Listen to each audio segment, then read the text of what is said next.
1,24,000 পয়গম্বর, কাউকে আমি আল্লাহর বাড়িতে আনি নাই। আমি আল্লাহ আপনাকে মহব্বত করি গো। আপনি নবী কষ্ট পাইলে আমি আল্লাহ কষ্ট পাই। আল্লাহু আকবার বলেন। আপনি নবী কষ্ট পাইলে আমি আল্লাহ কষ্ট পাই, আর আপনার উম্মতরা কষ্ট পাইলে আপনি নবী কষ্ট পান। ইয়া রাসূলুল্লাহ, ইয়া হাবিবাল্লাহ, নবী গো, আপনাকে আমি আমার বাড়িতে আনলাম। রজব মাসের মধ্যে আমি আল্লাহর বাড়িতে আনলাম। আনার পরে আপনার মন ভালো না, আপনার উম্মতের জন্য আমি হাদিয়া স্বরূপ 5 ওয়াক্ত নামাজ দিয়া দিলাম। ইয়া রাসূলুল্লাহ, ইয়া হাবিবাল্লাহ, নবী গো, নবী গো, ও মায়ার নবী, দয়ার নবী, রহমাতুল লিল আলামিন, আপনার উম্মতের জন্য আমি 5 ওয়াক্ত নামাজ দিয়া দিলাম। আমি তো আর আপনার অন্য কোন নবীর আমার বাড়িতে আনবো না।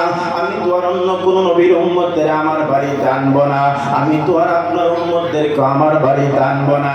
ইয়া রাসূলুল্লাহ, ইয়া হাবিবাল্লাহ, নবী গো, ও মায়ার নবী, আপনার উম্মতদেরকে যা বলবেন, ওরা যদি সময় মতো 5 ওয়াক্ত ফরজ নামাজ জামাত ও শহীদ আদায় করতে পারে, আমি আল্লাহ আপনার সঙ্গে ওয়াদা করলাম। ইয়া রাসূলুল্লাহ, ইয়া হাবিবাল্লাহ, নবী গো, আপনাকে আমি ওয়াদা করলাম, আপনার যে মহব্বত দ্বারে উম্মতেরা 5 ওয়াক্ত নামাজ আদায় করবে, যাই নামাজটা বিছাইয়া যখন রুকু করবে, যখন সিজদা দিবে, আমি আল্লাহ আপনার দরবারে ওয়াদা করলাম, আপনার মহব্বত দ্বারে উম্মতের কবরের নিচে আমি আল্লাহর কুদরতি কদমটুকু বিছায়া দেব।